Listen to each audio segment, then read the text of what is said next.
is going on, everyone? Welcome back to the GameZone podcast. We are on episode 7.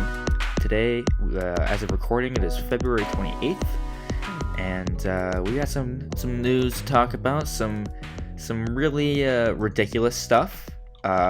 Some exciting stuff.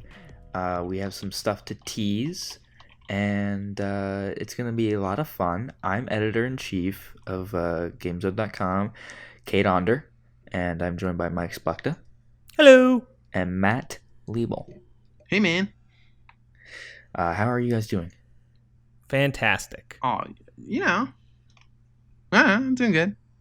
You guys have some more Space Jam news? Funny you say that, because we did have an update to the story. Who was it? Being facetious. What was his name? Big dude, Charles Barkley, says he's interested in returning for the sequel, remake, whatever it's going to be. Was he in the first one? Mm-hmm. Yes. Do you know who Charles Barkley is? Yes, I know who Charles Barkley. Okay. Not to be confused with Gnarls Barkley. Who's that? See, I don't know who that is either. Is he a rapper? That's it's CeeLo. What? Yeah, it's what he used to be called before he went by CeeLo. I didn't know that. Wow. Didn't know that. Learning something new every day. Does that mean they're bringing Michael Jordan back too? Because they got it if they bring Charles Barkley. I mean, if they bring Michael Jordan back, then it's the Avengers of basketball movie of the movies. year. I mean, greatest of all time. So that's great. Great to hear. Charles Barkley may be returning to the Space Jam He's franchise. interested in returning. He said it was a lot of fun filming the original. He just wants that paycheck. He just does like the TNT commentary stuff, right? Yeah. That's what he does now. Yeah, you're terrible. That's what he's known for. It is. So maybe it's been quiet. It's been quiet on the hard court, but I have plenty of other sports news if you want to get into that. Like actually interesting stuff, or I mean, Bryce Harper signed with the Philadelphia Phillies, which means I saw that. This actually pertains to games, because it also means that PlayStation can finally reveal their cover for the show, since he's the cover athlete. Oh, really? Is that why they were holding off? No, I mean they were holding off yes, because he didn't have a team. They didn't know what uniform to put him in. 13 years, $330 million. Good for him. Yeah, I heard it's a shit ton of money. God. Wasn't he complaining or something though? Yeah, I don't know. He's a baby. Got a nice beard though. He does have a nice beard. He's a good-looking guy. Yeah. I wish I was good-looking as like half the baseball players out there. Oh, it's those eyes. One day, maybe. One day. You're still young. I've already gone through all the changes that I'm gonna have. So. All right. I guess we should get in the news, right? Yeah. Yes, sir. Stay a while and listen. Okay, so first story, one of the probably one of the biggest stories of the week, mostly because of its controversial nature, is THQ. It was quite a doozy, yeah. Yeah, I don't know if it's funny or if it's just upsetting. Or tragic. Tragic, maybe. I don't know. I'm not upset by it. I'm not upset. Like, I know a lot of people are. Well, okay. We should probably get into the news. We should probably say what it is, but yeah. I also want to say why I think we're not as upset as most. But go on. So THQ Nordic decided they were going to hold an AMA, an Ask Me Anything, where people could submit their own questions and they would answer directly to them. Usually, celebrities and developers, they do this on Reddit because it's the easiest place to do it. But for some reason, THQ Nordic was like, you know what? That Reddit, it's a dying website. We're going to go to a website called 8chan. Now, prior to this, I didn't know what 8chan was. I knew what 4chan was, which is a, relatively controversial forum. But it's a cesspool, yeah. This is the rejects of 4chan. Yeah, these are the people that are so bad that 4chan was like, you guys, you got to get the fuck out of here. And they took them and they made 8chan. Now, full disclosure, this is a website that gets banned by internet service providers because it is a home to places that share child pornography. Well, wait, not service providers. I thought it was like Google and all them. Like, cause Google doesn't show results. Maybe that's it. Yeah, because I think I can get to it. I just can't find it. Yeah, I could too. I read someone said ISPs ban it, but I don't know if it's like everyone. Maybe there's just like certain ones or something. I don't know.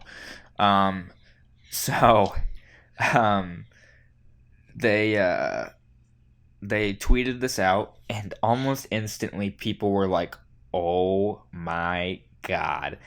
I tweeted out, once I found out what 8chan was, I tweeted out, you guys probably would have been better off just doing this on Pornhub, because like at least everyone's kind of like accepting of Pornhub. That's a great idea. That actually, that would make a. I mean, I don't know what they were going for, but I guess that would make more sense. It would make more sense, and it's less frowned upon. But can I just the reason why I don't think that we were as impacted by it as probably other people was, I think, because none of us knew what 8chan was at first.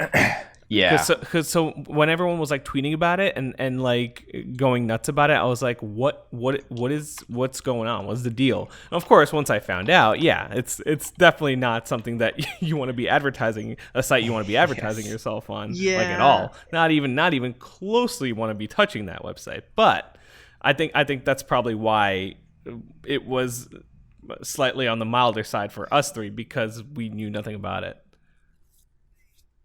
Were they upset, like, that they were... I guess... I don't know. Maybe it's, like, privilege that... Someone's going to say it's privilege, like, that I'm immune to all that stuff. But, like, I don't know. Like, I don't get physically upset about things that a lot of people on the internet do. Yeah. I mean, there's some people that are more sensitive to it, I guess. I don't get it. Like, I get it, yeah. Yeah. I get both sides. I think it's a dumb business decision on their part. Oh, yeah. Oh, absolutely, yeah. And I wouldn't do it. And what were they trying to achieve? Yeah. I don't know. Do you think they didn't know what 8chan was? I mean, no. Okay. Judging from their initial tweet, it seemed like they did, because it was something like they said they had like an opportunity or something. Like but like the first tweet was like, we're doing a AMA on 8chan. We don't know why. Yeah. But here it is. So like that tweet in and of itself was kind of hinting at the point like that they knew what 8chan was. Yeah. I mean, it doesn't take long, even when you're like, I'm on like the homepage right now, probably getting all sorts of viruses. And like, it doesn't take long to realize what kind of site this is. And even if you don't know what it is, if you're a community manager, you should be doing the most basic of research. Like just Wikipedia would probably have some answers or something. The very top, the links have some pretty bad words. It's questionable. Yeah. I get why people don't like the site. Yeah. Washington I get it, yeah. Washington Post compiled some of the questions that were asked. Someone said, where are the lollies at? And if you don't know, lollies are a like slang term, I guess, used to talk about prepubescent girls. Oh no. It says when an 8 yeah, it is. It's a funny word. When an 8chan user posted a meme involving a member of the Knights Templar yelling an anti-gay slur, a THQ official replied from the verified ID, "That could be from one of our upcoming games." And so they were actively engaging with the already pretty toxic community of this website. You know what I think is even most disappointing about this is that like THQ Nordic, like you look at those guys as like the saviors of the studios that we all kind of love. Like, you know, they aren't like super mega popular, but they're like cult studios that we love. You know, the games they make, and then they pull this off where they become like this completely sleazy studio that wants to do an AMA on like the dark web of the internet. Like what's going on? I don't understand. It's such a huge disconnect. And the greatest thing was that when people started to freak out, they followed up and were like, the opportunity was here and we took it. We got approached in a very friendly and polite manner, and we're assured said person, shout out to Mark, will take care of the nasty stuff. THQ. And every person named Mark Yeah, on Twitter was just like, not no, me, not me. If there was any Marks that worked at THQ Nordic, they immediately took that out of their bio. They're like, nope, I am just a game developer. So when they finally realized that they fucked up, they released a statement saying, I think that this is from Philip Brock. He is the PR and marketing director.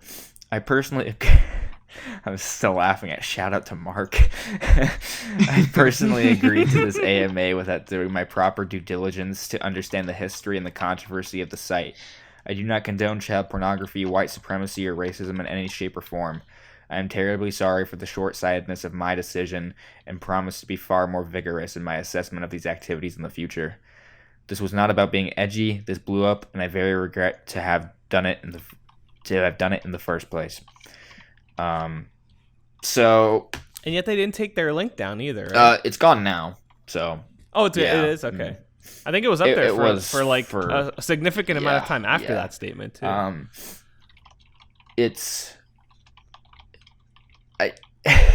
I've seen people say that they're like going to boycott THQ Nordic. No, they're not. They're full of shit. Yeah, I mean, like, you say that, but then what? Like, they're gonna release another Destroy All Humans game, which I really hope they do, and you guys will come back. But I think boycotts are so stupid. They should have probably fired this guy, honestly. Yes. Yeah, absolutely. I mean, it's not my place to say who gets to have their job and who doesn't, but donate to one of these groups that, Yeah. Be like, hey, we fucked up. We're gonna give some of these proceeds to whatever. They haven't done much to rectify the situation other than an apology, which comes off as almost slightly. Well, it seemed a little disingenuous. Here's the thing about apologies and the internet, how it works right now. This is gonna be forgotten about in a week. No one's gonna care. I mean, that's true. That's 100% true. It's okay. Like, so they did something. And when you weigh this against like other shit that's happening, like this is on like such on the lowest of scales possible. So 100%, this is gonna blow over for them. Yeah, but it's still very unfortunate. 100%. Like it's a shitty site and that condones horrible things. But at the end of the day, I still think it's kind of funny. It was a mistake that is probably going to be forgotten about, like you said, in a week. Yeah. So that's that. I mean, nothing will probably come of it. I mean, they never go to E3, and definitely even by then it'll be forgotten about. So they'll probably be at Gamescom. Nobody goes to E3 anymore. Yeah, it's true. I do, but I guess that doesn't fucking matter. No one cares about my time or interests. Well, side note, Cyberpunk is going to be there, so maybe have fun waiting in that 5-hour line. I'm just gonna be like, can I just get like a private? Try to get an appointment for that. Otherwise, I'm not gonna go play that on the show floor because I'd rather shoot myself. Well, actually, you know what? I'm willing to bet that's not even going to be probably on the show floor. That's probably going to be behind closed doors, if anything. When they showed it off last year, they didn't have it playable. When they showed it last year, it was like by appointment only, and a lot of people managed to like get into it, but like you couldn't get it in unless you were press. And of course, they eventually released that. See if you can schedule something. Yeah, I probably will. So there's that. Mike, or who's next? Mike or Matt? I'll go next. Right, it's not an exciting story at all unless you're a fan of The Division 2, which I'm really looking forward to. All three of us actually are. Oh, wow. Okay. Well, there you go. Well, there's an open beta coming tomorrow, so... Oh, yeah, I forgot that's tomorrow. That's not the news, though. So, Ubisoft... I always call them Ubisoft. I think it's Ubisoft. I always say Ubisoft, too, but I think it is Ubisoft. Yeah, okay, well... what are they, French? Yeah. French, right? The French guys, they announced the year one content for The Division 2, and in case you don't know, that game is having the entire first year of its existence is going to have free content in the form of 3 episodic releases. They have new story, they have new content, new specializations. Yeah, so they outlined all these plans. Brief details on 2 of the 3 episodes. One is called Expeditions, that takes you to I don't know, new areas of Washington. The second one's called Pentagon, the Last Castle. I think they implied it's going to be like new areas, right? Not existing. Yeah, areas. yeah, they're new areas. Yeah, and they're going to have new stories. Mm-hmm. Something I didn't know was that the year one content is going to include 3 additional new specializations. Yes, and that's awesome. Yeah, and those are end game like special things that come with their own unique weapons and a skill tree and all that other stuff.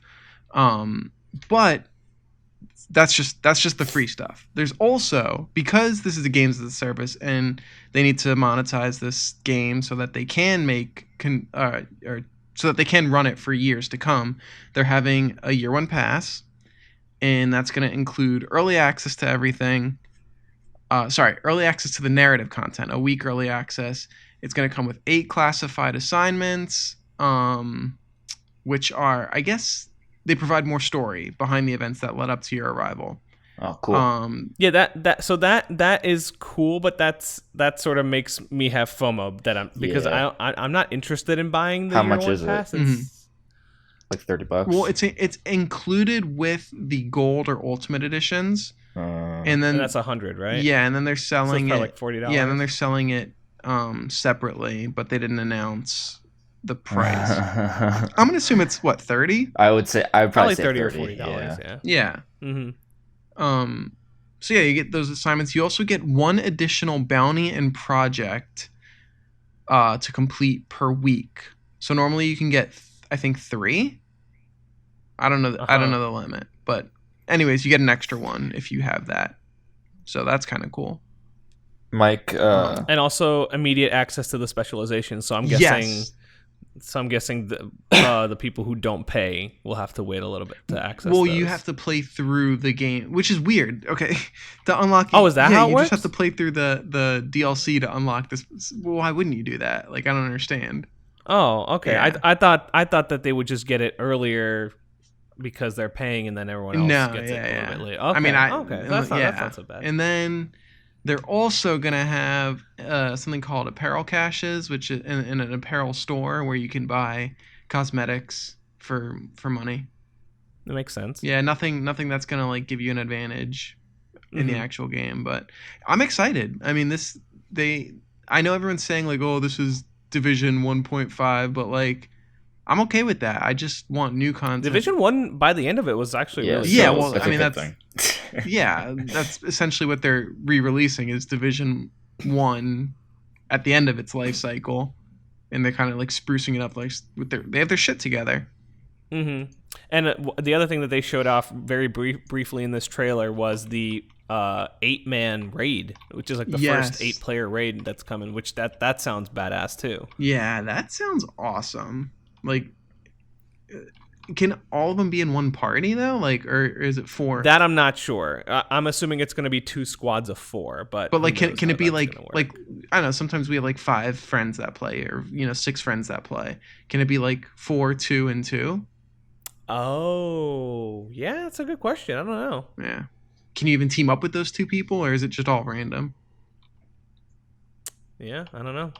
Yeah, but it looks great, and also like kudos to Ubisoft for doing something like this, because I mean, it seems like a lot of studios are doing roadmaps now, which is smart, because as opposed to like Destiny 1 and Destiny 2, where they were like, here, buy this, year or expansion pass. We don't know what it's going to be yet. You don't know what it's going to be yet, but just trust us. Give us money for this. Mm-hmm. Now instead, it's good that developers are being more transparent about what's coming. So at least those people who want to like support them in doing this at least know where the money is going. So that's good.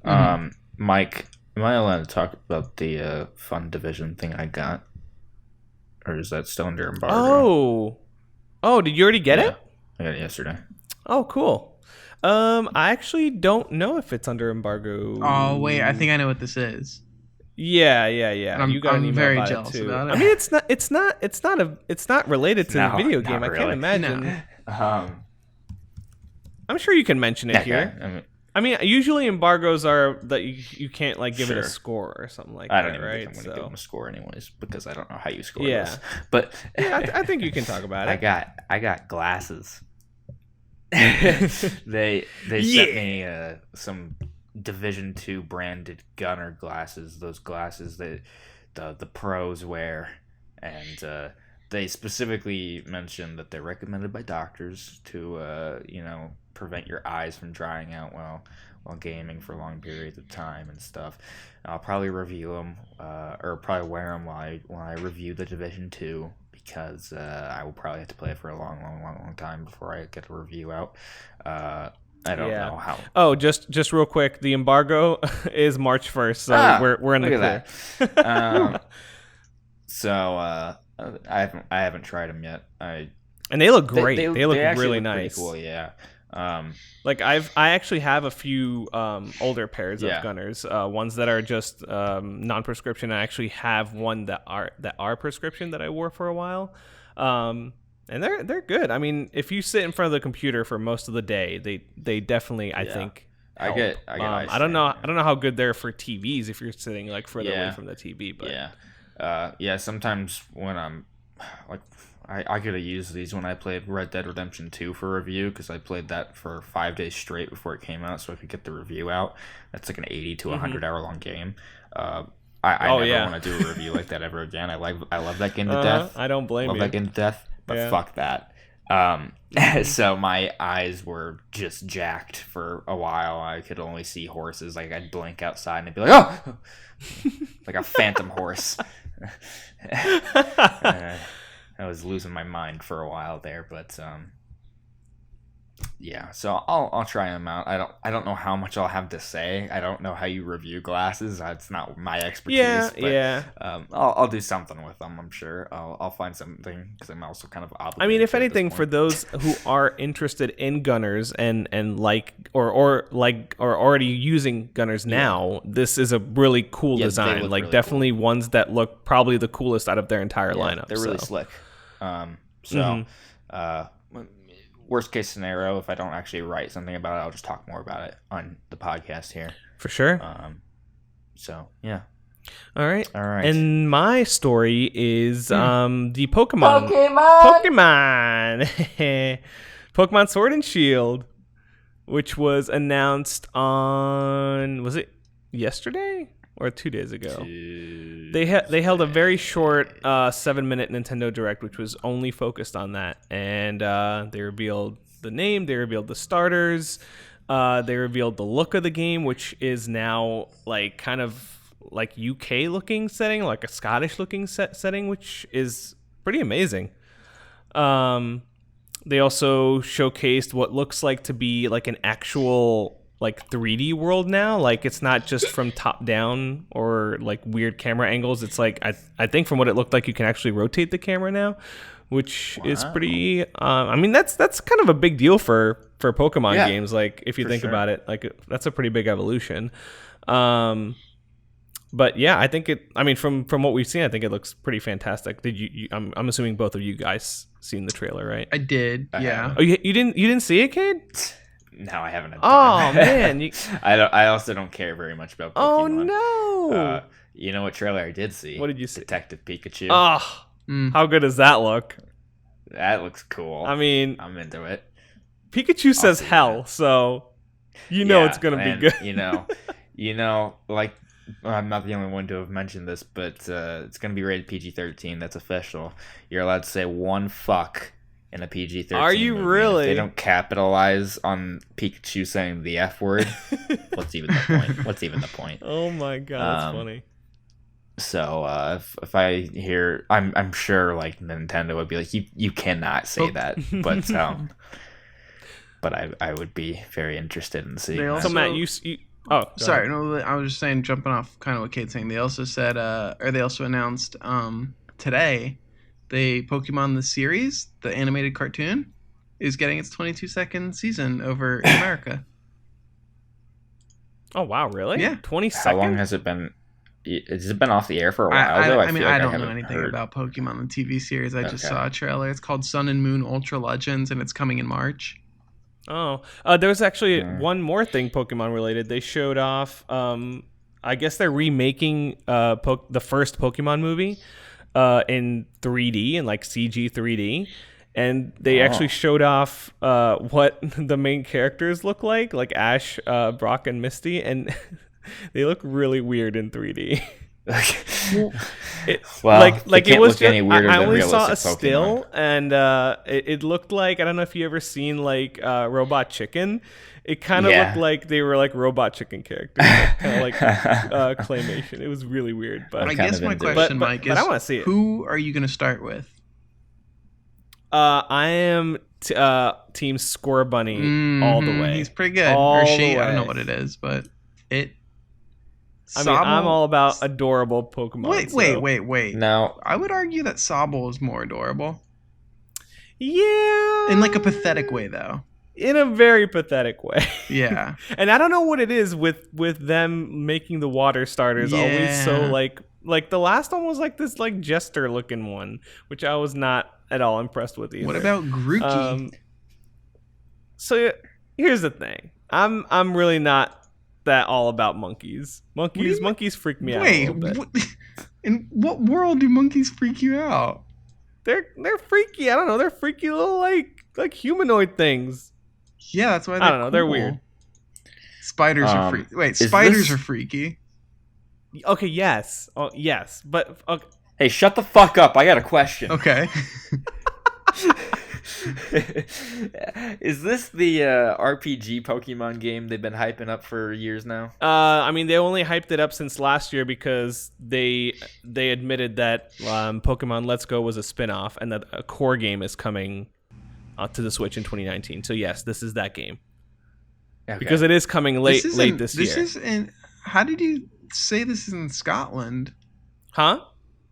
You said this is in Scotland? Well, it's like a UK based. It's not in Scotland, but every Pokemon game usually has some sort of inspiration from a country. Like X and Y was a very France inspired. Was there an American inspired? I'm not sure. Oh, what the freak, man? Sun and Moon was Hawaii.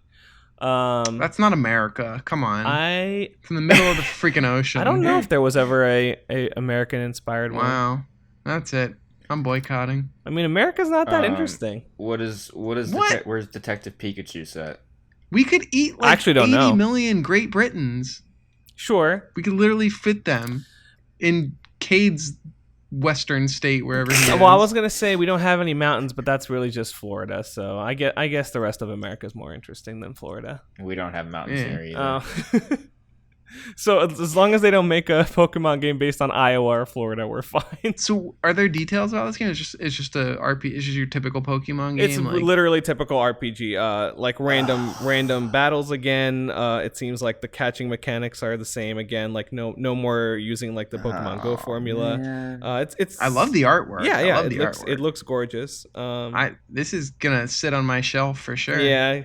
I'm bummed. I don't actually play Switch games. I buy them. I get really hyped for them, and then they sit in my cabinet. See, and that's crazy to me because I feel like the Switch is like the one system that I always pick up and play because it allows me to do that while like watching a show or something. Like it's like the easiest to pick up system. So it's weird that you guys I know I really get don't games know that don't. I don't know what my issue is either.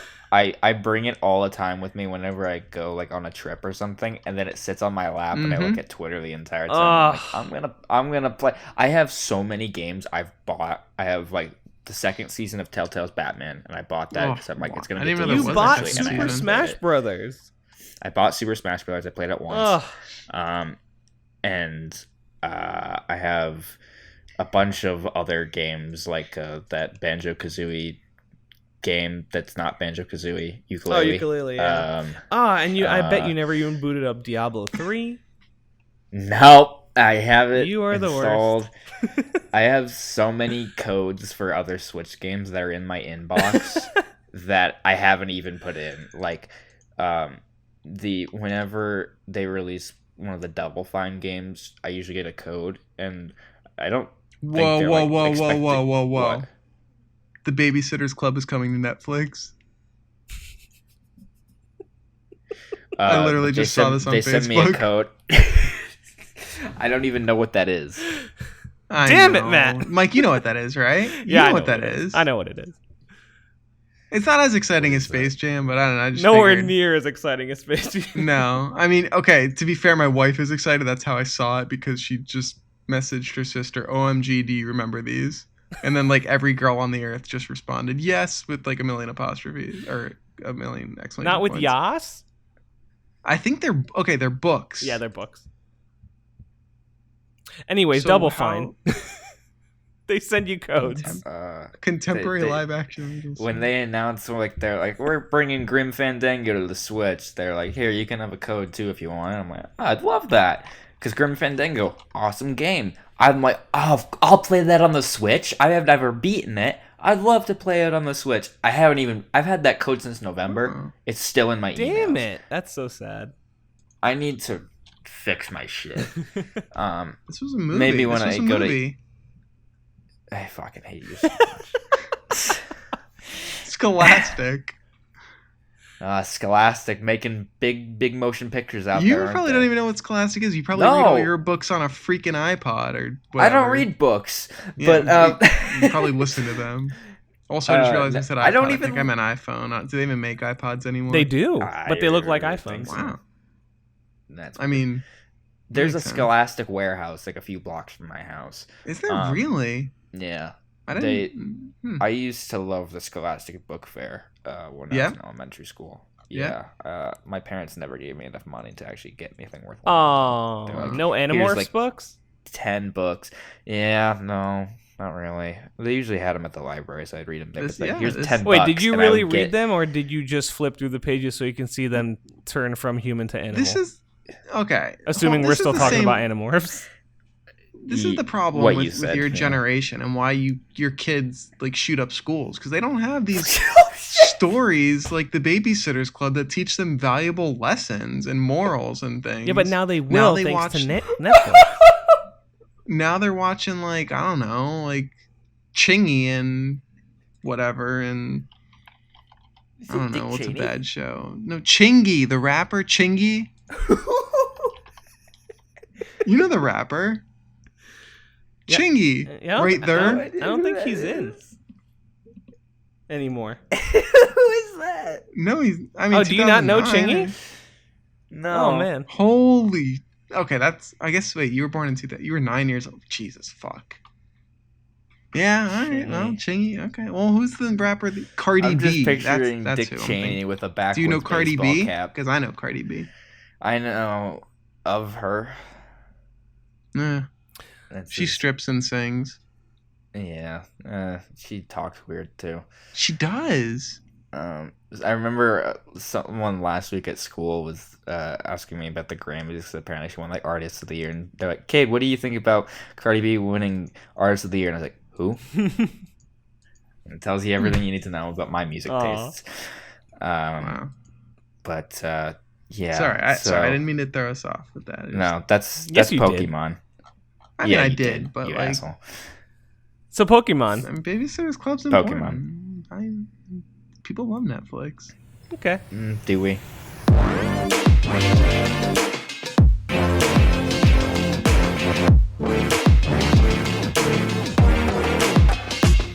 But anyways, moving on.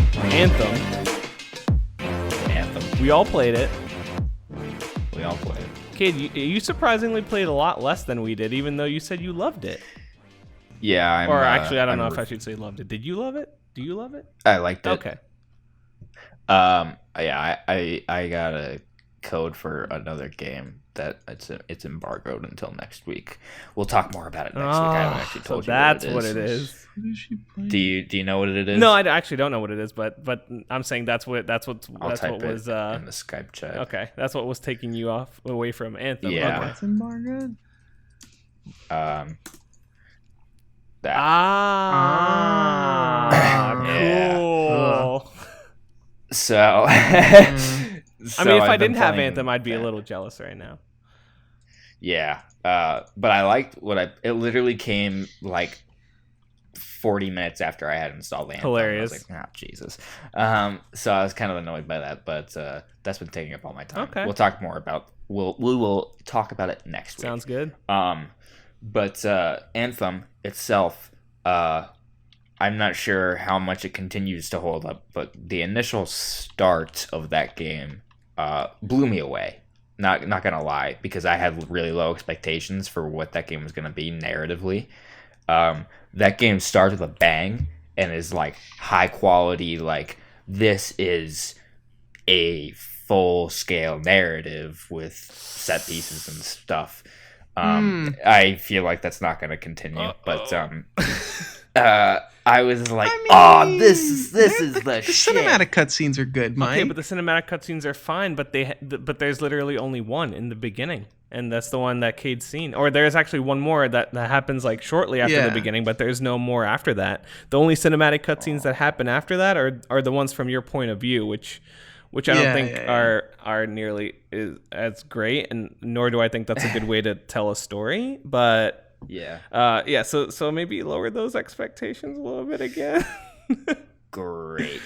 Well, that just ripped my heart out. I'm sorry, dude. But yeah, I mean, they definitely tried. I will give them that. Like, they tried making this like a heavy narrative story by making you go to Fort Tarsis after everyone.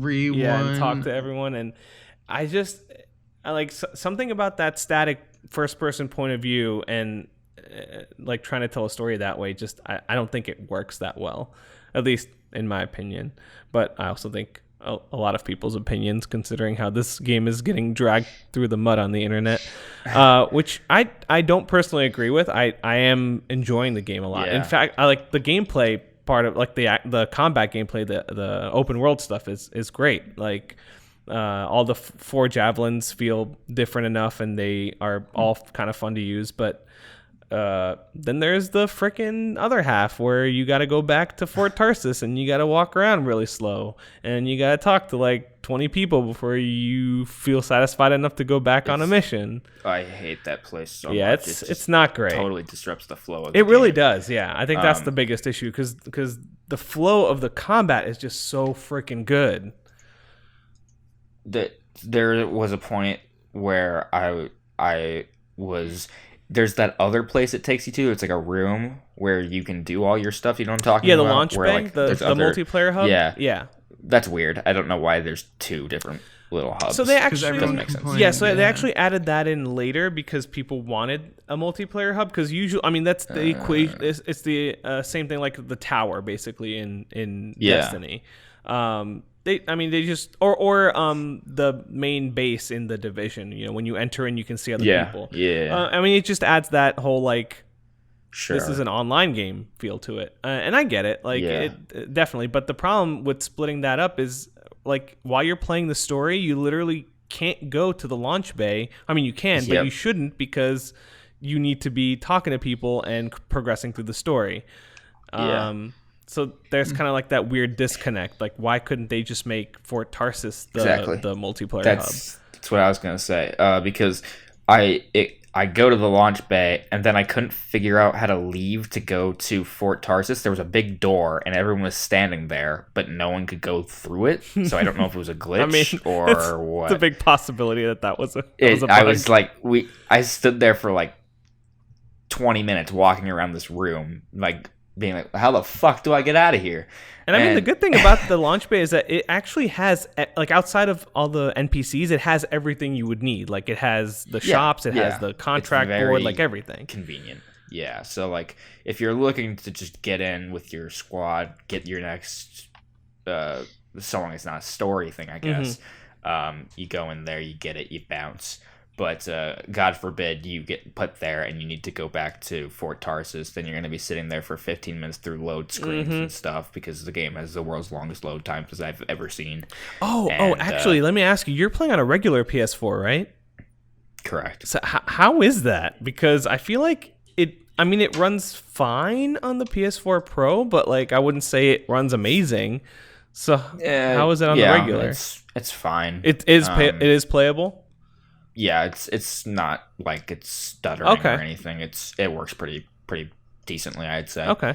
I haven't had any issues yet.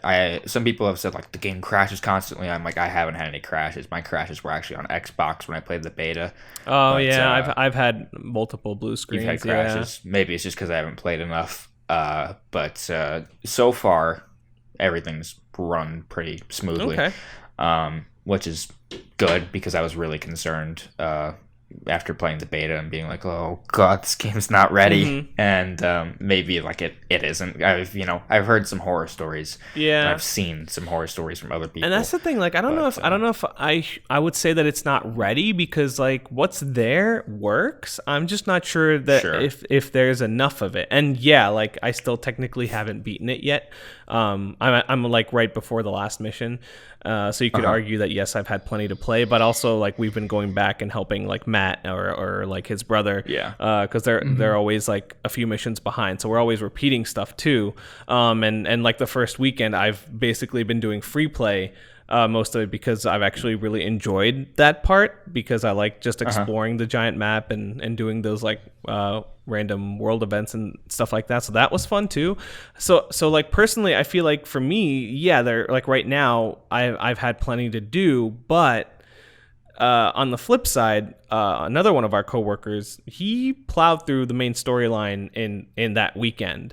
I heard someone who finished it in one day, and usually they're not like that super quick. And granted, I mean, the story is not the end of the game, obviously. There's stuff, after that. You have to reach level 30, and once you reach level 30, I mean, a lot of people argue that's when the real game begins anyway. What level are you at? I'm actually, I think, at level 25.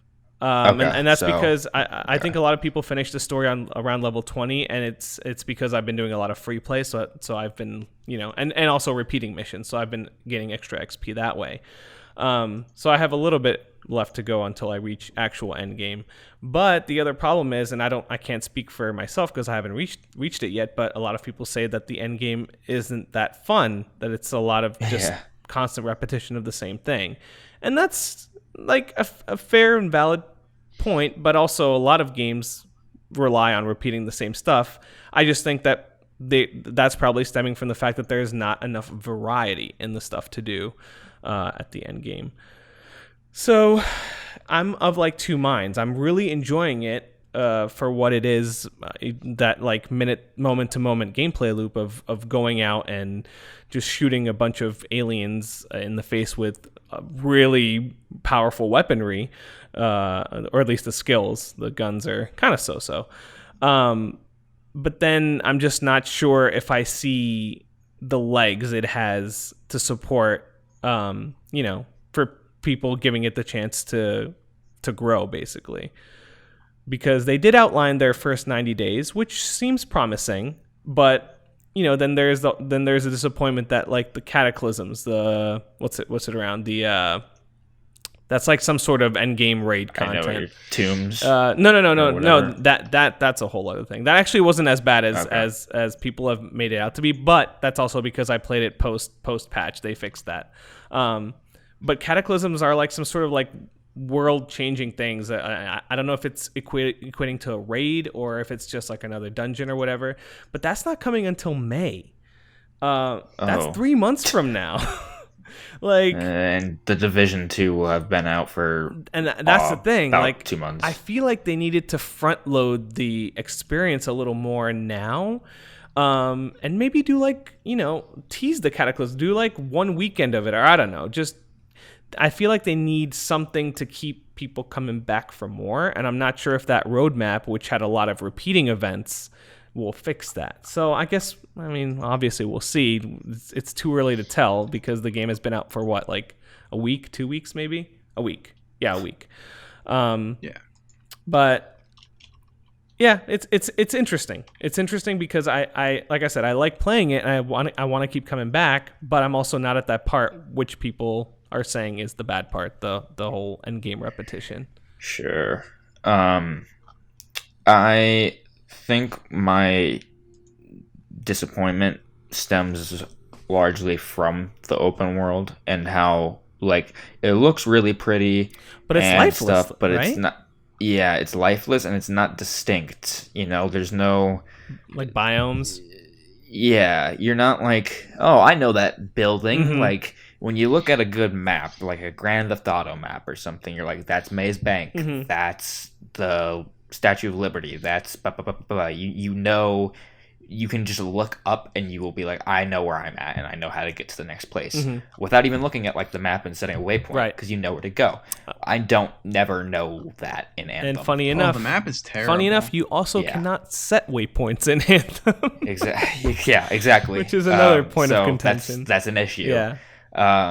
So like the lack of any interesting like architecture and design itself is a problem. Well, I don't think it's the lack of because I think the map has some amazing architecture there. Like there are some points where I was like, oh man, this place looks amazing. Like there, and that's the problem. I already forget what it was called, and I forget where it is on the map. But there's this one place with like these giant like drilling structures, and it looks awesome. But again, if you ask me if I could navigate to there right now, no. I can't. I always stumble upon that place by complete accident, and I forget to look at the map where it is, and then I forget how I got there. So, exactly, that is 100% a problem. And I think a big part of that is if I could set custom waypoints, or maybe even like custom like pins, like make this and like a point of interest for myself. Sure. At least then I'll know that's where I can go to farm this enemy or check out this location or whatever. But yes, the lack of memorable landmarks to navigate your way by heart is definitely an issue. And that's Destiny, I feel like, had those kinds of things. Granted, that map is like, those maps are usually pretty linear. Like it's like one long path, right? There's like places there, but I mean, I feel like I'm like, I know this place, but like Anthem, I may like revisit spot, be like, I think I've been here. And it's also a little I mean, the map is huge per se. Like if you were to walk across all of it, yes, it would probably take you a long time. I think the fact that you can jetpack across all of it makes it seem a lot smaller than it is, and I think it's also raising the issue for me, at least, that there is not like a second map, or that this map is all that there is, because the fact that there's like we mentioned before, no other biomes, for example, it feels like I'm in just section 1 of like a supposedly bigger thing, and the game never expands past that. So I think that's a little bit disappointing too, especially like look at Mass Effect, like the same team that made Mass Effect made this game. Like even Mass Effect 1 had like plenty of planets to visit, and each of them had distinct locations to go there and distinct open areas to do combat in. And then of course Mass Effect 2 made that even more, and Mass Effect 3 again multiplied that even more. So then we go to Anthem, and it's just one large map that feels very samey across one side to the next. So I think that's another kind of very disappointing thing for me. I am baffled that BioWare can make a awesome place like the Citadel and then make such a boring hub. Like Fort Tarsus. How is that possible? How? It is incredible that it is such polar opposites. It's like baby's first steps hub world, and that's crazy, right? Because this is the greatest. I loved spending the time in the Citadel, and like I loved exploring it. Fort Tarsus sucks. It's a fucking maze, and it can't get anywhere. It really is. And did you guys see the video I posted on Twitter of there? I was just walking through a door to go to the forge, and then I saw like the flash just run through. It was the most insane thing I've ever seen. I literally was on the phone with someone, and I just see whoosh. I was like, oh! What was that? I thought maybe like it was like a random event or something. I'm like, is there like some weird shit going on here, and I can go follow it? And I'm like, no, this is just a weird glitch. It was some, I think it was some visual glitch, right? That's what it was. Yeah, because it was the funniest thing ever. It was literally blink and you miss it, and I had to watch it a few times to be sure it wasn't my eyes playing tricks on me. It was hilarious. Yeah. But yeah, it's bizarre. There's some glitches. There's nothing to do there that's of interest if you're not doing the story. And I don't feel very intrigued by the actual store that they have set up, because like there's only like a few things you can buy every few days, right? And usually I'm like, I don't want that because I either have it or something. Like I hate when games like do that. They have like a store where the items change every few days, but there's like only a couple items. They're just like, okay, so I just have to sit here and wait. Like, yeah, so that actually was something that people on Reddit too suggested, that like, why don't they have everything for sale and then the featured stuff be cheaper? Sure. Because then at least I would be able to customize my javelin a little more. Like, so we were lucky because we got the what is it, Legion of Dawn edition. So we are able to equip each of our javelins with one other like different look, but that's it. Looks that's cool it. At least. It does look like awesome. Predator looking thing. They do look great. Like but the problem is that that's all we can do. And then the only other thing we could do is hope for something to rotate into the store that we like, and then pay 61,000 coin for it, which is a lot, but at the same time you kind of earn it kind of quick in this game, which is nice. So at least the currency or earning rate is pretty fair. I'll give him that. Yeah. I don't know. I just kind of feel like there is interesting parts of the game. It's not as bad as everyone says it is, I don't think. I mean, some people have really overreacted, saying it's like the biggest disaster they could have ever possibly put out. Yeah. I think it would have benefited from more time, but I also am kind of like, I don't know. It has good parts, and the parts that are bad are like pretty bad in comparison to what BioWare has done in the past, especially. Yeah. You're kind of just like, really? This is what you were able to do in this amount of time? It's really frustrating because these companies, they keep doing these, they're like, we're doing this ambitious games as service game. We've been working on it for a decade, and then they release, and you're like, I played this for 10 hours and I've seen everything there is, and you've been working on this for how long? You want me to be excited that you're planning on supporting this game for another 10 years? Like, because what? That's going to get me maybe another 8 hours of content? But is it because that they have in fact been working on all that other extra stuff for that same amount of time, but are just cutting it out so they can introduce it later? Like that, I think that's a very big possibility. It's entirely possible. That's also kind of frustrating to think about, but because think about it, Cataclysms, it makes sense. Cataclysms exist in this game. There was one during the beta, so it's not like they're developing it now, but we're waiting 3 months to be able to play it again. Yeah, that's a really interesting point. Yeah, I didn't even consider that. That'd be weird. Yeah, but you would also have to imagine, but like they're not making these things in like a few months. Exactly. Yeah. Like regardless, like they've definitely worked on whatever they're adding in the next 90 days prior to the game releasing. Yeah. It's just they have to withhold some of that stuff so they have content to add on once the game releases, so it keeps people coming back instead of front loading it, which I think would have been maybe better. But so me and Max sort of discussed this in depth at work. We had a little bit of a heated discussion regarding this. Huge heated discussion. But I think it kind of goes speaks to the hardcore versus casual people, right? Because the hardcore people pick up this game, and they will play. That's all they will play for, from morning till night, and they will put 80 hours into it within the first week, and they'll complain, oh, you know what, I've put in 80 hours and there's nothing to do. I've seen everything there's to do in the first like 20 hours, and I've just been grinding for the next 60, whatever. So that's the hardcore player, right? And then there's the casual player who picks it up and plays it for like maybe an hour a night, or 2 hours a night, and it lasts him for like a solid month until he's done everything.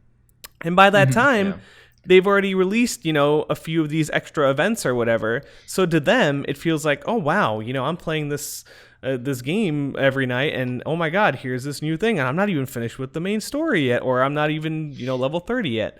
So I think it's kind of impossible to kind of please both crowds at the same time. Also, what are you considering appropriate value for $60 of entertainment?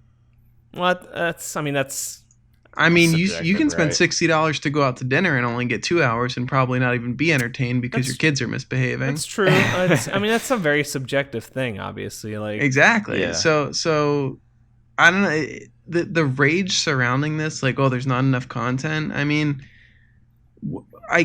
what are your expectations heading into it, and how did BioWare at any point kind of mislead them? Did they, or were they? I mean, there's been talk about misleading in some aspects, but like, I don't know if it was like egregious stuff like Destiny. Like, we could talk about Ubisoft. I mean, they're completely upfront with everything. Yeah. So well, this time around, yes. Yes. Right now, yeah. Because they've learned. So I mean, yeah. But is that what it is? BioWare, is it growing pains? I don't know if BioWare was as open. Well, right, but again, is it growing pains because this is their first live service game? And why have they not looked at other live service games? Yeah, exactly. I was going to say, you can look. You've had so many other examples. You've had 2 Destiny games, 1 Division game, and like a second one on the way. You've had, World of Warcraft for many years. You've had all these other things to look at, and you can be like, okay, guys, we know how bad these things can turn out at launch. Let's not do that, because we have a lot of time and a lot of resources to prevent that. Yeah. The biggest publisher out there supporting us. We are one of the most beloved RPG studios.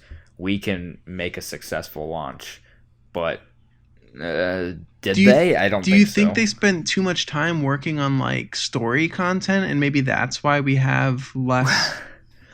Well, if that's the case, then they failed on that too, because there's not enough story content, if anything. Well, no, because think about it. How long did I spend in Fort Tarsus talking to people? Like, just last night alone, in between missions, it took me like 30 minutes before we could even go on another mission. Then yes, that shit is awful. Because I don't want to have 2 dialogue choices that don't make any difference, really. Yeah, and exactly. That's the other asshole that I really disappointing part. There's a lot of world building and rich like story if you read everything and like talk to the people and like listen to the people, despite it not having any actual impact on what happens in Fort Tarsus. So there is like a lot of emphasis on story that I think people like you guys are just skipping over because there's no meaningful impact like Mass Effect had. Sure. And I think that's fair. I think that's a fair criticism on your part. But it's not fair to say that there's no story, because there is story. No. It's just delivered in a different way. Yeah. Sometimes like I do like that, like I'll find like a helmet or something in Fort Tarsus and it'll be like, this is these group of people. Yes. Some story. There's some really cool stuff in there. But that's the thing, you have to learn about cataclysms, for example, from one of the Cortex entries, because you pick up a scroll and it's like, oh, this is a cataclysm, by the way. But you could argue that's not bad story; it's bad storytelling. Yes. It's bad. There should be more of it in the core experience that everyone is playing. Because like you said, the casual players that play it for 1 hour, they're not going to read that. I don't read them. Yeah. They're focused on playing the story with the cutscenes and stuff. Yep. And I've also had an issue, and I've heard this is also really present, especially later in the game. A lot of the story and dialogue, it's delivered as you're in combat, which you can't do that. Someone brought up a really good point. Yeah, that's true. That does happen. Someone brought up a really good point on Twitter that Valve is not, basically they don't deliver story during gameplay. They cut all like dialogue unless it's like there's a guy over there or something like that, but like they are not furthering the story as you are in combat, because you can't focus. You can't do both, and that's super true. It's just background to me, and at that point usually I'm like, oh, it doesn't matter, because it is just happening during all these explosions. It's the Dynasty Warriors issue where you're plowing through 1,000 dudes and these Chinese dynasty people are all having conversations together, which granted you could argue that there's very little story there too, but there's no way you're paying attention to both doing the action and reading or listening to what all those people are saying. It's possible. And you're talking to your friends while doing this. And on top of that, that's the time when you should be talking to your friends, and because like then you can be like, all right, guys, cutscene time. We should shush. But if you can't do all 3 of those things at once, it's a disaster. Oh, actually, real quick, touching back to how you said you liked how the game kicked off with like the whole the narrative thing. So after that, the rest of the story plays out only through your character's eyes. So anything that happens away from your character, you don't see. And so I'm not going to go into specifics because I don't want to spoil anything for you, but there is something that is revealed about a certain character later on. And you meet him again, or meet them again later, and they explain something that happened to them, but you don't see it. So you have absolutely zero, like, not emotional impact, I guess, but zero, like, any sort of impact because you didn't get to see that part of the story at all. And imagine, like, you didn't play Destiny 2, right, Cade? I did. Oh, you did? Okay. Start to finish, so imagine if you didn't see any of, like, the perspective from Gaul, the bad guy, right? Like, if you didn't see any of his, like, dialogue with his minions or whatever. Imagine if all that was cut out of the game. I feel like you'd completely miss out on that part of the story. Like, he wouldn't even be part of the story at that point. Yeah. You'd just be, like, hearing about him. And that's kind of what's happening in Anthem, is that you are literally only experiencing the stuff from your character's point of view. So you have zero connection to anything that's happening aside from that because you don't see it. It's being told to you, basically. There's times where that can work, especially, like, if you are trying to build a larger world. You can be like in Star Wars, you know how, like, there's room for, like, talking about the Empire as some sort of larger entity or something that you hear stories of. Mm-hmm. But when you're talking about something that's directly connected to you, but you, like, I guess not directly connected to you, you know what I mean? But, like, it's someone you have a relationship with. It is direct to you. You should be part of that and not just hearing. Yeah. That's weird. And that's why I think the story in this doesn't, like, hit a home run with me. And not that it's a bad story, it's just I just don't enjoy the way it's delivered, and that's really the main issue. So well, that's upsetting. But other than that, like I said, like, I want to keep coming back to it, and I'm really curious to see how, like, if that holds up once I do reach level 30. Like, am I going to want to keep, running strongholds over and over again on higher difficulties, even though there are only 3? Yes, exactly. Yeah. Yeah. So we'll see, and I'm sure that by next week, at least me and Matt will definitely be at that point. I know you're probably going to have your hands full, but we'll definitely have some things to say on that. Sure. Damian Lillard, the point guard from Portland Trailblazers, also says he would like to be in Space Jam 2. Who's this? Damian Lillard, point guard for Portland Trailblazers. All right, let's be honest. Who doesn't want to be in Space Jam 2? I know. I think every NBA player wants to be. When asked about it, he responded. He texted Alex Kennedy. I guess he's an NBA insider. He said, "Yes, sir." YESSIR. Riveting.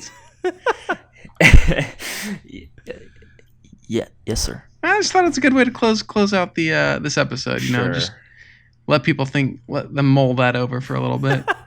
Perfect.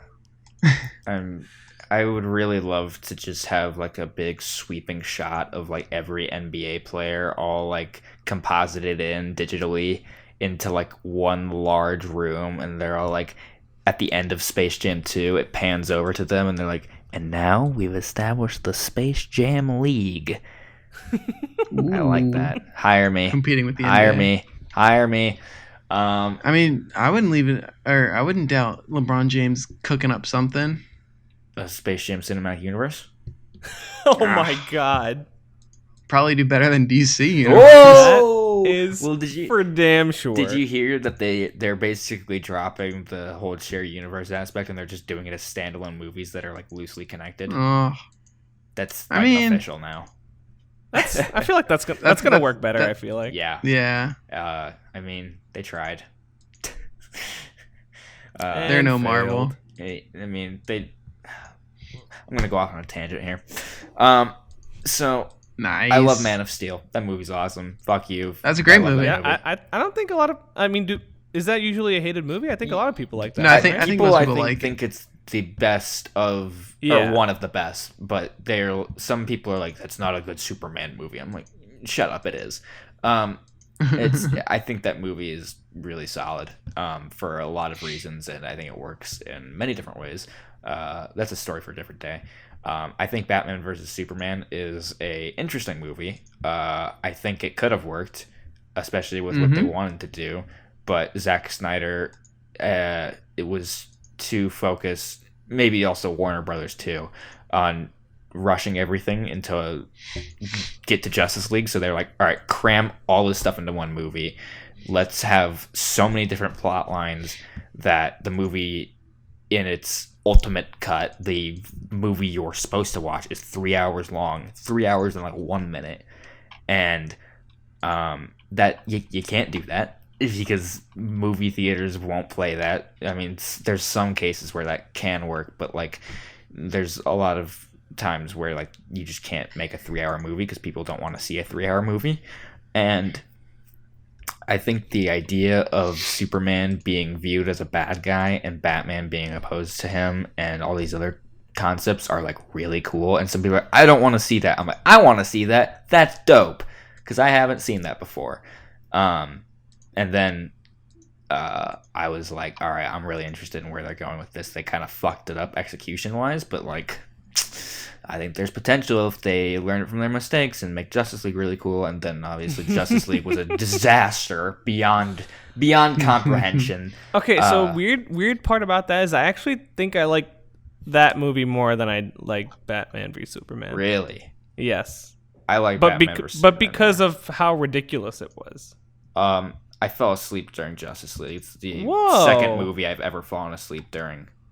In the movie. What was the first? Harry Potter and the Prisoner of Azkaban. But that wasn't because it was boring. I had just gotten like my tonsils out, so I was like, really oh my god, that's up. the best Harry Potter movie. Damn it, Cade. Yeah, I like that movie a lot. Since then, I've seen it obviously multiple times, and I like that movie.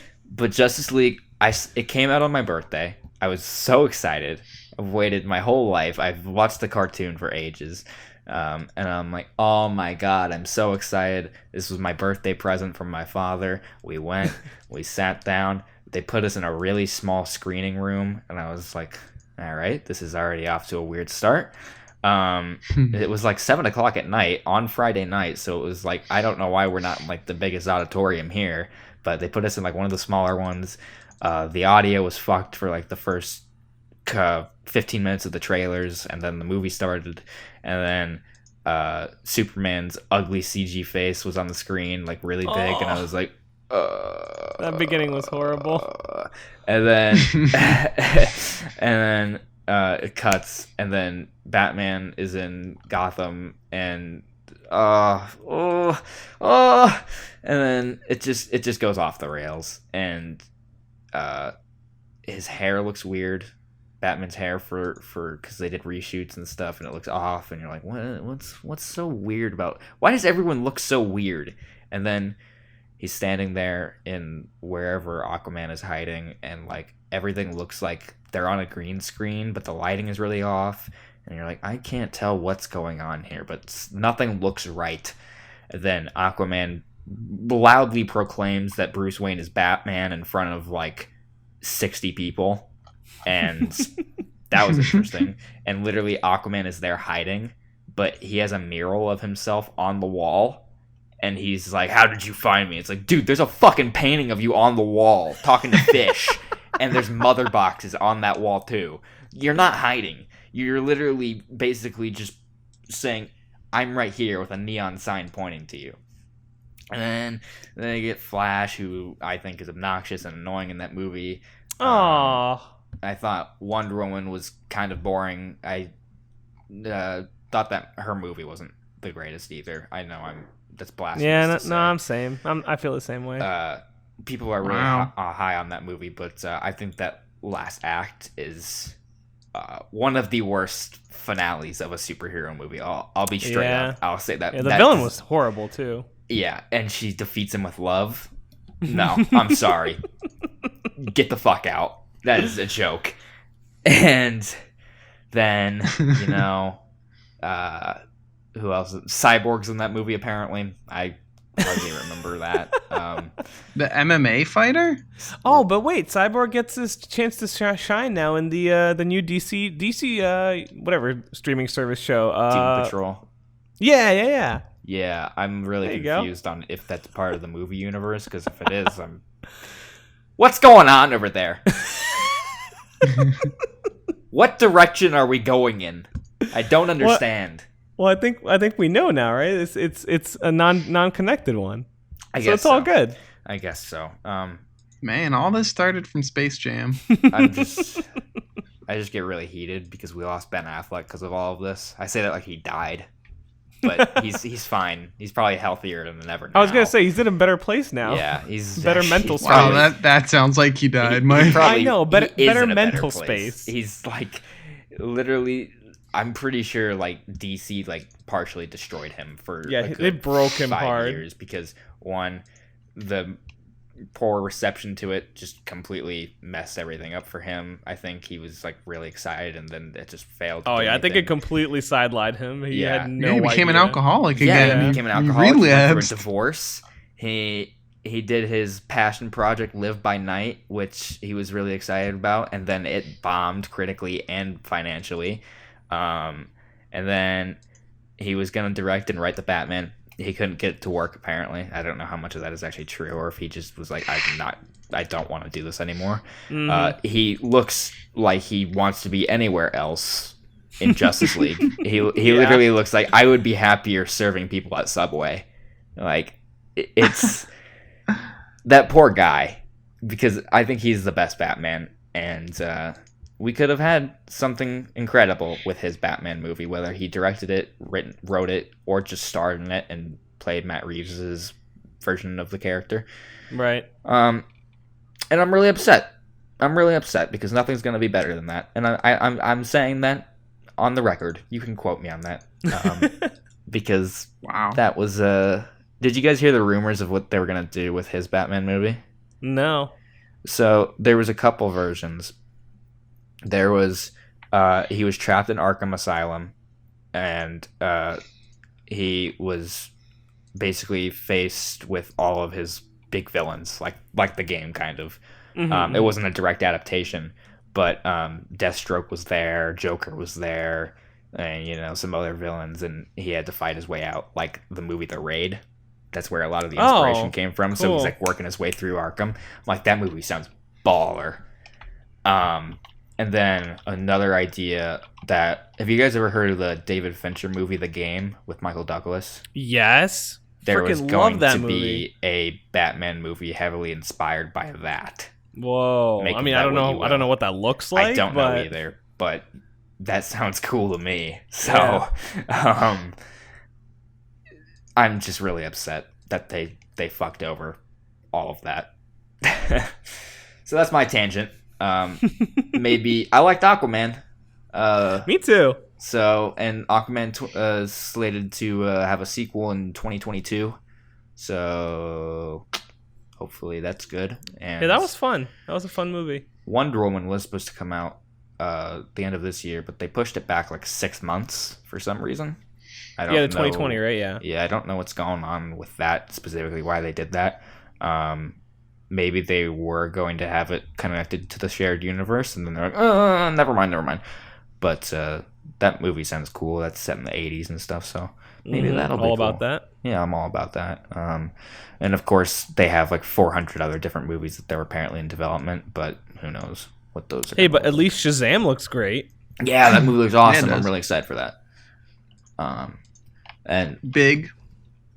The reboot. Big, reboot of Big. No, it is rebooted Big, right? I mean, They it's said big it's, like, with really inspired superhero by it. powers.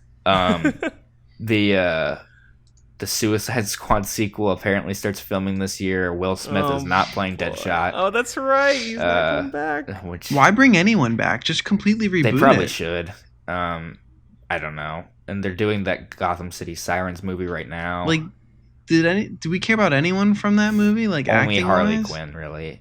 And even then, I Yeah, think she's kind of annoying. So, Yeah, Well, Harley like, Quinn or Margot Robbie? Harley Quinn. Oh, okay. I think she works in small doses, but she can be kind of annoying. But Oh, I agree. Yeah. and then we have the Joaquin Phoenix Joker movie, which is its own thing. Which Oh God. that'll be interesting. Yeah. I don't know what that looks like. Yeah, same. Apparently, they were rewriting a lot of the script on the days of shooting. So, oh boy, that's not a red flag at all. I hope it's bad. You hope it's bad? Yeah. Why? So we can be done with it. I'm over it. I'm like, if Joaquin Phoenix can do it, I'm sure he's usually has pretty good taste in his projects. So hopefully that means something good. I hope it sucks. Well, I hope you get fucked. Space Jam will make more money than You're probably right. Joker. Yeah, Mark my words. Mark, you heard that here first. I hope that movie bombs and everyone's like, Space Jam, more like Space Damn this movie. Nah, you're jealous. No, fuck Space Jam. All right. Should we and wrap with it up? that, I'm gonna go play some Warframe. Not Warframe. let's- Oh my god! Wow, you hearing that? oh, Warframe. Oh man. Speaking of Warframe, I'll save that for next time. But. All right. Let's wrap it up, I guess. So quick little update. I have finally secured. It won't be on the podcast, but and I can't say who it is quite yet because it's still getting like officially finalized. I gotta check scheduling, but they're definitely working to get something happening. I am working on getting some cast members from a very big game that came out within the last year. I'll leave it at that, and we're gonna do a cool interview. So we're working on getting those people. We'll do like a written interview probably, and then we will have one of them on the podcast probably towards the end of the summer is what we're looking at, hopefully. So that'll be fun. But and then we also should have a interview next week with a composer of Below, Sword and Sorcery, and Indie Game the Movie, Jim Guthrie. Had a good discussion about music and games with him. Got some good insight, about 30 minutes. We should have that on the next episode of the podcast. And I'm sure we'll have a review of Anthem up on the site from Mike whenever he finishes the game and the end game and feels he's satisfied. Next week we'll talk about some other games that are coming out that I have things to say. Nice. Sounds good. Nice. All right, man. So with that said, I am editor-in-chief of GameZone.com, at Cade_Onder on Twitter, CADE_ONDER. You can follow us on SoundCloud and Twitter and Facebook. What do you guys have to plug? I am at Michael Splechta, that's MICHAELSPLECHTA.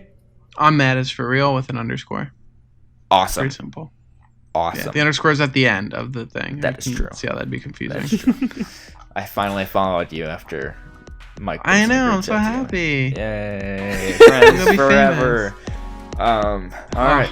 So we'll see you guys next week with more bullshit. Sounds great. Bye, everybody.